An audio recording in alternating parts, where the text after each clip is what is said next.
Hello പ്രിയപ്പെട്ടവരെ, ഞാൻ Nishanth, Malayali movers. ഈ സാധനം നിങ്ങൾ കണ്ടുണ്ടോ? നമ്മുടെ നാട്ടിലെല്ലാം സുപരിചിതമായ ഒരു സാധനമാണ് ഇത്, ട്രാക്ടർ. നമ്മുടെ ട്രെയിലർ ഡ്രൈവേഴ്സ് എന്ന് പറയുമ്പോൾ എല്ലാവർക്കും ഈ ട്രാക്ടറിനെ കൂടെ ഒന്ന് പരിചയപ്പെടുത്തണമെന്ന് തോന്നും. കാരണം ഈ ട്രാക്ടർ ഓടിക്കുന്ന ആർക്കും ട്രെയിലർ ഓടിക്കാൻ വളരെ എളുപ്പമാണ്. രണ്ടിൻ്റെയും മെക്കാനിസം സെയിം ആണ്. വാ,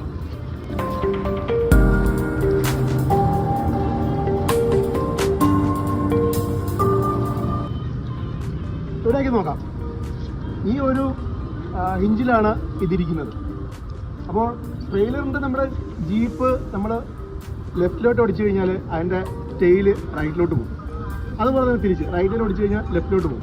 അതേ മെക്കാനിസം തന്നെയാണ് ഇത്. ട്രെയിലറിലാണെങ്കിൽ കിങ് പിൻ എന്ന് പറയുന്ന ഒരു ഇതിലാണ് മൊത്തത്തിലെ ട്രെയിലർ ഫിക്സിച്ചുള്ളത്. പക്ഷേ ഇതിനെന്ന് വെച്ച് കഴിഞ്ഞാൽ ഒരു ലിപ്പിലാണ് നോക്കിയാൽ. പക്ഷേ മെക്കാനിസം സെയിം ആണ്. ഇതിന് കുറച്ച് ഒടിവ് പെട്ടെന്ന് ഒടിഞ്ഞു വരും, ട്രെയിലറിൽ അല്പം പതുക്കെ ഒടിഞ്ഞു വരത്തുള്ളൂ. ആ ഒരു വ്യത്യാസം മാത്രമേ ഉള്ളൂ. ഇത് ഓടിക്കുന്ന ആർക്കും നമുക്ക് ട്രെയിലർ ഓടിക്കാൻ പറ്റും. Thank you.